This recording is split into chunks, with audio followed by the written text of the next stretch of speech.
നന്മ നിറഞ്ഞ പ്രവൃത്തികൾ കാണുമ്പോൾ സന്തോഷം കൊണ്ട് കണ്ണു നിറയും.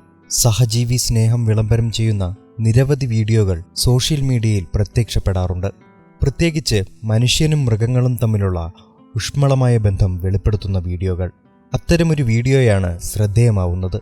സഹജീവി സ്നേഹത്തിന്റെ പ്രാധാന്യം സൂചിപ്പിക്കുന്ന വീഡിയോ സോഷ്യൽ മീഡിയയിൽ വൈറലാണ്. ജീവിതത്തിന്റെ രണ്ടറ്റവും കൂട്ടിമുട്ടിക്കാൻ കഷ്ടപ്പെടുന്ന ഒരു ചെരുപ്പ് കുത്തി. ഒരു കൂട്ടം പക്ഷികൾക്ക് അദ്ദേഹം ഭക്ഷണം നൽകുന്ന വീഡിയോ ആണിത്. റോഡരികിലിരുന്ന് ചെരുപ്പുകൾ നന്നാക്കുകയാണ് അദ്ദേഹം. അദ്ദേഹത്തിന്റെ അരികിൽ ഒരു കൂട്ടം പക്ഷികൾക്ക് അദ്ദേഹം ഭക്ഷണം നൽകുകയാണ്. ഭക്ഷണം മുന്നിലേക്ക് നീക്കിവെക്കുമ്പോൾ കൂട്ടമായി പക്ഷികളെത്തുന്നു. കയ്യിൽ കരുതിയിരുന്ന ധാന്യങ്ങളടങ്ങിയ വലിയ പാക്കറ്റ് അദ്ദേഹം പക്ഷികൾക്കായി നൽകുമ്പോൾ ഉടൻ തന്നെ പക്ഷികൾ കൂട്ടത്തോടെ ധാന്യങ്ങൾ കൊത്തിക്കഴിക്കുന്നതും വീഡിയോയിൽ കാണാം. ചെരുപ്പ് കുത്തി പതിവായി പക്ഷികൾക്ക് ഭക്ഷണം നൽകാറുണ്ടെന്ന് വീഡിയോയിൽ നിന്ന് വ്യക്തമാണ്.